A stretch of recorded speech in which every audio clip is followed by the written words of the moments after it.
नमस्कार दोस्तों।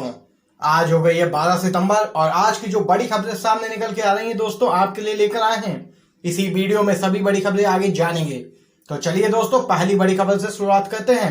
लेकिन उससे पहले दोस्तों आपसे एक छोटी सी रिक्वेस्ट भी है कि अगर आप पहली बार हमारे यूट्यूब चैनल पर विजिट कर रहे हैं तो लाल कलर के बटन को दबाकर पास ही बने बेल के आइकन को भी जरूर दबाइएगा दोस्तों। चलिए सभी बड़ी खबरें आपको बताते चलें। बड़ी खबर दोस्तों बिहार विधानसभा चुनाव को लेकर सामने निकल के आ रही है। इंटरनल सर्वे ने बढ़ा दी बीजेपी और जेडीयू की बेचैनी। सीएम नीतीश की लोकप्रियता में आई भारी कमी। जी हां दोस्तों आपको पूरी खबर बताते चलें। भारतीय जनता पार्टी ने बिहार विधानसभा चुनाव के लिए एक इंटरनल सर्वे कराया है। इस सर्वे में पूरी पोल खुल गई है और खुद बीजेपी और जेडीयू को लगा है बड़ा झटका। जी हां दोस्तों, सूत्रों की माने तो सर्वे 25 से 28 अगस्त के बीच करवाया गया था। 3 दिनों तक पार्टी के मंडल स्तर तक जाकर जानकारी इकट्ठा की गई। सर्वे के आधार पर जो रिपोर्ट बीजेपी के पास आई है वो चौंकाने वाली है। दरअसल बीजेपी के इस आंतरिक सर्वे में यह बात सामने निकल के आई है कि बिहार में 15 साल से सत्ता के शीर्ष पर बैठे मुख्यमंत्री नीतीश कुमार के खिलाफ इस बार एंटी इनकम्बेंसी फैक्टर काफी अधिक है, यानी कि उनकी लोकप्रियता में सीधे तौर पर भारी कमी निकल के आई सामने। और ये सर्वे और किसी ने नहीं, भारतीय जनता पार्टी ने खुद ही कराया था। साथ ही दोस्तों आपको बताते चले सर्वे में यह बात भी सामने निकल के आई है कि भाजपा को छोड़ने और आरजेडी के साथ जाने और वहीं फिर आरजेडी को छोड़कर बीजेपी के साथ आने के बाद नीतीश कुमार के फैसला उनकी विश्वसनीयता पर भी संदेह उठने लगे हैं। जी हाँ दोस्तों, यहाँ पर असंतोष की भावना है और साथ ही जनता में भारी आक्रोश है, क्योंकि इन्होंने गठबंधन किसी के साथ किया था और बाद में उसे धोखा देकर फिर से बीजेपी के साथ आकर सत्ता में मुख्यमंत्री बन गए। आपको दोस्तों बताते चलें, इस आंतरिक सर्वे से बीजेपी की जड़ें हिल गई हैं बिहार में और एक बार फिर से बीजेपी पार्टी को विश्वास हो गया है कि उसकी सत्ता जाने वाली है एक और राज्य में। तो दोस्तों इस आंतरिक सर्वे के बाद बीजेपी और जेडीयू खेमे में मची है खलबली और पार्टियों की जड़ें हिल गई हैं, क्योंकि ये सर्वे उनकी खुद की पार्टी ने किया था, किसी और एजेंसी या किसी और पार्टी ने नहीं। वहीं दोस्तों अगर आप लोग भी बिहार में बड़ा सत्ता परिवर्तन होता हुआ देखते हैं और 15 साल पुरानी बीजेपी और जेडीयू सरकार को हर मोर्चे पर विफल मानते हैं तो आप लोग अभी इस वीडियो को लाइक कीजिए और कमेंट बॉक्स में कमेंट करके जरूर बताइएगा दोस्तों बिहार चुनाव में आप लोग किसको समर्थन करते हैं, महागठबंधन या फिर एनडीए को। तो दोस्तों ये बड़ी खबर आप लोगों ने जानी। इसी के साथ चलिए एक और बिग ब्रेकिंग अपडेट आपको बताते चलें। एक बार फिर से केंद्र की मोदी सरकार पर कांग्रेस के पूर्व अध्यक्ष राहुल गांधी ने साधा है निशाना। चीन के साथ पहले जैसी स्थिति बहाल करने पर हो बात, बाकी सभी वार्ताएं बेकार। जी हाँ दोस्तों आपको पूरी खबर बताते चलें। कांग्रेस के पूर्व अध्यक्ष राहुल गांधी लगातार केंद्र सरकार पर निशाना साधते रहते हैं। भारत और चीन के बीच जारी सीमा विवाद को लेकर वे ज्यादा मुखर हैं। आपको बताते चलें, एक बार फिर उन्होंने केंद्र की मोदी सरकार पर हमला बोला है। उन्होंने चीन के साथ स्थिति बहाल के अलावा सभी वार्ताओं को बेकार करा दिया है। उन्होंने कहा है कि जो पहले स्थिति थी उसी को बहाल किया जाए। राहुल गांधी ने ट्वीट किया कि चीन के साथ केवल मार्च 2020 में जैसी स्थिति थी वैसी ही स्थिति की बहाली को लेकर बात होनी चाहिए। प्रधानमंत्री और भारत सरकार चीन को बाहर खदेड़ने की जिम्मेदारी लेने से इनकार नहीं कर सकते। आपको दोस्तों बताते चलें, राहुल गांधी ने कहा कि इन सब के अलावा बाकी सभी वार्ताएं बेकार हैं। तो दोस्तों आप लोग देख सकते हैं एक बार फिर से केंद्र की मोदी सरकार पर कांग्रेस के पूर्व अध्यक्ष राहुल गांधी ने निशाना साधा और चीन और भारत के बीच जो तनाव चल रहा है उस पर जमकर मोदी सरकार को घेरा है और कहा है कि सभी वार्ताएं रद्द होनी चाहिए, पहले जैसी स्थिति बहाल करने पर ही बात हो। ये बड़ी खबर सामने निकल के आए दोस्तों। चलिए एक और बिग ब्रेकिंग अपडेट आपको बताते चलें। गाजियाबाद में तैयार हुआ यूपी का पहला डिटेंशन सेंटर। जी हां दोस्तों पुलिस के हवाले किया गया। पूरी खबर बताते चलें। पिछले बीते दिनों में यूपी में सीएए और एनआरसी का जमकर विरोध देखा गया था। बावजूद इसके प्रदेश का पहला डिटेंशन सेंटर बनकर तैयार हो गया है। दिल्ली से सटे गाजियाबाद के नंदग्राम में उत्तर प्रदेश का पहला डिटेंशन सेंटर बनकर तैयार हो गया है। इस डिटेंशन सेंटर में 100 लोगों को एक साथ रखने की व्यवस्था भी की गई है। यह देश का 12वां डिटेंशन सेंटर है। माना जा रहा है कि यूपी में अवैध रूप से रहने वाले विदेशियों को यहां रखा जाएगा। दोस्तों आपको बताते चलें, डिटेंशन सेंटर ओपन जेल की तरह होता है। और यहाँ सिर्फ विदेशियों को ही रखा जाएगा। फॉरेनर्स एक्ट, पासपोर्ट एक्ट का उल्लंघन करने वाले दूसरे देशों से आए नागरिकों को डिटेंशन सेंटर में रखा जाता है। तो दोस्तों ये बड़ी खबर सामने निकल के आई। उत्तर प्रदेश के गाजियाबाद में यूपी का पहला डिटेंशन सेंटर बनकर तैयार हो गया है। पिछले दिनों यूपी में सीएए और एनआरसी का जमकर विरोध भी देखा गया था। वहीं दोस्तों इसी के साथ एक और बिग ब्रेकिंग अपडेट आपको बताते चलें। एक खबर दोस्तों सामने निकल के आ रही है उत्तर प्रदेश से। जी हाँ दोस्तों, एक युवती ने भाजपा नेता की बीच सड़क पर चप्पलों से की जमकर पिटाई। बोली कई दिनों से कर रहा था पीछा। जी हाँ दोस्तों, खबर बताते चले आपको। उत्तर प्रदेश के कानपुर में महिला द्वारा भाजपा के सेक्टर अध्यक्ष की चप्पलों से पिटाई का मामला सामने आया है। बताया जा रहा है कि भाजपा नेता कई दिनों से महिला को परेशान कर रहा था। आरोप है कि सेक्टर अध्यक्ष ने बीच रास्ते में महिला के साथ छेड़खानी की, जिसके चलते उसकी जमकर चप्पलों से पिटाई हो गई। भाजपा नेता पर यह आरोप लगाया गया है कि वह बीते 1 महीने से इस महिला का पीछा कर रहा था। महिला ने परिवार वालों के साथ मिलकर भाजपा नेता की चप्पलों और लात घूंसों से जमकर धुनाई कर दी। तो देख सकते हैं दोस्तों, भाजपा नेता की हुई बीच सड़क पर चप्पलों से पिटाई। आपकी क्या राय है दोस्तों, इस खबर पर जरूर बताइएगा। इसी के साथ चलिए एक और बड़ी खबर आपको बताते चलें। आपदा में अफसर। जी हाँ दोस्तों, आपने सही सुना। जो सरकार आपदा में अफसर खोजे उसका वही हाल होता है जो यूपी में हुआ। यूपी में कोरोना घोटाला, कई जिलों में हुई धांधली। आपको पूरी खबर बताते चलें। उत्तर प्रदेश में कोरोना संकट के इस दौर में आपदा को ही अफसर बना बैठे अधिकारियों ने जमकर लूट की है।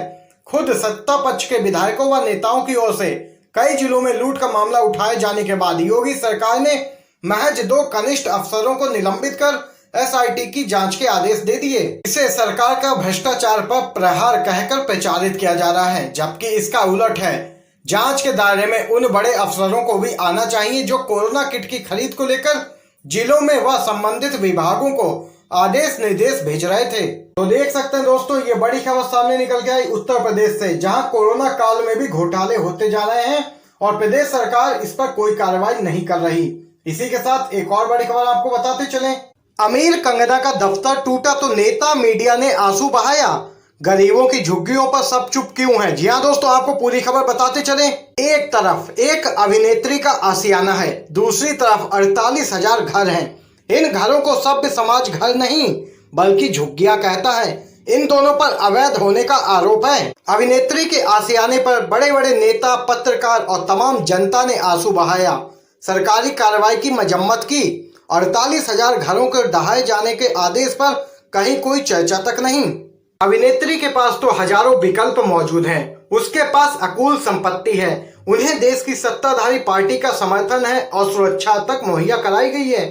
लेकिन उन 48,000 गरीब परिवारों के पास ना दूसरी जमीनें हैं, ना संपत्ति है और ना ही कोई समर्थन। इनमें से बहुत से लोग ऐसे भी होंगे जिनको आजकल काम भी नहीं मिल रहा होगा, उन्हें उजाड़ दिया जाएगा। कानून कहता है कि वे अवैध हैं, उन्हें उजाड़ देना चाहिए। कानून ये कभी नहीं कहता कि उन्हें कहीं बसा देना चाहिए। कानून ये भी नहीं कहता कि उन्हें उनके घरों में ही रोजगार के अवसर उपलब्ध कराने चाहिए। ये वही कानून है जिसने आदेश दिया है कि अभिनेत्री का घर फिलहाल बचा रहना चाहिए। तो देख सकते हैं, अमीर अभिनेत्री का दफ्तर टूटा तो नेता मीडिया ने आंसू बहाया। गरीबों की झुग्गी झोपड़ियों पर सब चुप हैं। तो ये दोस्तों बड़ी अपडेट सामने निकल के आई। इसी के साथ चलिए एक और बिग ब्रेकिंग अपडेट आपको बताते चलें। 9 अक्टूबर को लालू प्रसाद यादव की जमानत पास हो जाएगी, वकील ने किया है बड़ा दावा। जी हां दोस्तों, बिहार विधानसभा चुनाव से पहले यह बड़ी खबर सामने निकल के आ रही है। बिहार के पूर्व मुख्यमंत्री और आरजेडी सुप्रीमो लालू यादव चारा घोटाला मामले में सजा काट रहे हैं। इसी बीच लालू यादव के वकील ने बड़ा बयान दिया है। उन्होंने कहा कि लालू प्रसाद यादव मामले में अगली सुनवाई 9 अक्टूबर को होगी और उसी दिन उनकी जमानत भी हो जाएगी। लालू यादव के वकील ने दावा किया है कि अगली सुनवाई में लालू प्रसाद यादव की जमानत पास हो जाएगी। वहीं ऐसे में माना जा रहा है कि लालू प्रसाद यादव जेल से जल्द ही बाहर आ सकते हैं। दोस्तों ये बड़ी खबर सामने निकल के आई। इसी के साथ एक और बिग ब्रेकिंग अपडेट आपको बताते चलें। एलएसी पर चीन ने की सैनिक और हथियारों की अप्रत्याशित बढ़ोतरी। विशेषज्ञों ने कहा लगते हैं युद्ध के आसार। जी हाँ दोस्तों, आपको खबर बताते चलें। चीन की करतूतों ने वास्तविक नियंत्रण रेखा यानी कि एलएसी पर तनाव बढ़ा दिया है। बातचीत के टेबल पर शांति का नाटक करने वाला चीन लगातार साजिशें रच रहा है। यही वजह है कि लद्दाख में टेंशन बढ़ती जा रही है और युद्ध के आसार बनते दिख रहे हैं। ऐसा इसलिए कह रहे हैं क्योंकि चीन ने अचानक एलएसी पर सैनिकों की संख्या में अप्रत्याशित बढ़ोतरी शुरू कर दी है। पैंगोंग लेक के उत्तरी किनारे पर नए सिरे से चीनी सैनिकों का जमावड़ा शुरू हो गया है। उत्तरी किनारे पर फिंगर इलाके की रिजाइन लाइन पर चीनी सैनिक बड़ी संख्या में जमा हो रहे हैं। दोस्तों आपको बताते चलें, 7 सितंबर को दक्षिणी किनारे पर घुसपैठ की कोशिश नाकाम होने के बाद यह जमावड़ा हो रहा है। विशेषज्ञों का मानना है कि जो हालात बन रहे हैं उसमें कभी भी किसी छोटे से उकसावे पर भी दोनों देशों के बीच युद्ध की चिंगारी भड़क सकती है। इसी पर हालात 1962 से भी ज्यादा गंभीर हो गए हैं। वहीं 45 साल पुराना समझौता भी टूट चुका है और चीन पूरी तरह से बौखला गया है। दोस्तों आप लोग देख सकते हैं एलएसी पर हालात कितने गंभीर हैं, लेकिन प्रधानमंत्री लाल आंख दिखाने का बात करते हैं लेकिन बोलते 2 शब्द तक नहीं है और कहते हैं कि किसी ने भी भारत की जमीन पर कब्जा नहीं किया है, जबकि एलएसी के हालात आप लोगों ने अभी ही जाने। देख सकते हैं दोस्तों, लगातार तनाव बढ़ता जा रहा है और किसी छोटे से उकसावे पर भी दोनों देशों के बीच युद्ध की चिंगारी भड़क सकती है। आईसीएमआर के सीरो सर्वे में बड़ा खुलासा, देश में मई तक कोविड-19 से 64 लाख हो चुके थे संक्रमित। जी हाँ दोस्तों, 64 लाख लोग मई तक संक्रमित हो चुके थे कोरोना वायरस से। आपको बताते चलें, भारतीय आयुर्विज्ञान अनुसंधान परिषद यानी कि आईसीएमआर द्वारा किए गए पहले राष्ट्रीय सीरो सर्वे के निष्कर्ष में मई की शुरुआत तक करीब 64 लाख लोगों के कोरोना वायरस संक्रमण की चपेट में आने के संकेत मिले हैं। यह सर्वे 11 मई से 4 जून के बीच किया गया था, जिसमें करीबन 28,000 लोगों के रक्त के नमूनों की कोविड कवच यानी कि एलिसा किट का इस्तेमाल कर एंटीबॉडी की जांच की गई थी, जिसमें यह बड़ा खुलासा हुआ है। दोस्तों सर्वे की रिपोर्ट में कहा गया है कि इसके निष्कर्ष से भारत में मई की शुरुआत तक करीबन 64 लाख लोगों के कोरोना वायरस संक्रमण की चपेट में आने के संकेत मिले हैं। तो दोस्तों यहाँ पर ये बड़ी खबर सामने निकल के आई, मोदी सरकार की एक और नाकामयाबी। ये बड़ी खबर निकल के आई दोस्तों। चलिए एक और बिग ब्रेकिंग अपडेट आपको बताते चलें। ओवैसी बोले, क्या मोदी सरकार ने भारत की जमीन चाइना को सरेंडर कर दी है? जी हाँ दोस्तों, एक बार फिर से निशाना साधा है असदुद्दीन ओवैसी ने केंद्र की मोदी सरकार पर। पूरी खबर जानते हैं। AIMIM के सांसद ओवैसी ने चीन के साथ जारी सीमा विवाद के बीच रूस में हुई दोनों देशों के विदेश मंत्रियों की बैठक को लेकर कहा कि क्या मोदी सरकार ने 1000 वर्ग किलोमीटर भूमि पर भारत के अधिकार का समर्पण कर दिया है? विदेश मंत्री ने चीन से अप्रैल से पहले वाली स्थिति में आने के लिए क्यों नहीं कहा है? ओवैसी ने ट्वीट करते हुए मोदी सरकार पर निशाना साधा है। ओवैसी ने कहा कि हमने विदेश मंत्रियों के संयुक्त बयान को देखा है। विदेश मंत्री एस जयशंकर ने चीन से लद्दाख में एलएसी पर अप्रैल से पहले वाली स्थिति में आने के बारे में क्यों नहीं कहा? या फिर क्या विदेश मंत्री भी अपने बॉस यानी कि पीएमओ इंडिया से सहमत हैं कि कोई चीनी सैनिक हमारे क्षेत्र में आया ही नहीं? दोस्तों यहाँ पर ये बड़ी खबर सामने निकल के आई जो आप लोगों ने जानी है। चलिए एक और बड़ी खबर की तरफ चलते हैं। कम ग्रोथ, ज्यादा कर्ज से बिगड़ी देश की इकोनॉमी, जीडीपी पर मूडीज ने दी चेतावनी। जी हाँ दोस्तों, पूरी खबर आपको बताते चलें। कम ग्रोथ, ज्यादा कर्ज के बोझ और कमजोर वित्तीय व्यवस्था की वजह से भारत के क्रेडिट प्रोफाइल पर लगातार दबाव बढ़ता जा रहा है। कोरोना वायरस महामारी के कारण हालात और भी बिगड़ गए हैं। आपको दोस्तों बताते चलें, ये बातें दुनिया की सबसे चर्चित रेटिंग एजेंसी मूडीज ने कही है। इस बार मूडीज ने कहा है कि जीडीपी ग्रोथ रेट नेगेटिव में 11% तक लुढ़क जाएगी। आपको बता दें कि मूडीज ने पहले नेगेटिव में 4% गिरावट का अनुमान जताया था। तो दोस्तों यहाँ पर आप लोग देख सकते हैं मूडीज ने भारत की वृद्धि का अनुमान घटा दिया है। ग्रोथ में -11% से ज्यादा की आएगी गिरावट। तो देख सकते हैं दोस्तों, मोदी सरकार हर मोर्चे पर नाकाम साबित होती जा रही है। ये बड़ी खबर सामने निकल के आई दोस्तों। यहाँ पर दोस्तों आज की तमाम बेहद बड़ी खबरें आप लोगों ने हमारे साथ UNV TV पर जानी है। वीडियो आप लोगों को दोस्तों पसंद आया हो, लाइक कीजिएगा, ज्यादा से ज्यादा वीडियो सभी दोस्तों तक पहुंचाइएगा। वीडियो देखने के लिए दोस्तों आप सभी का बहुत बहुत धन्यवाद।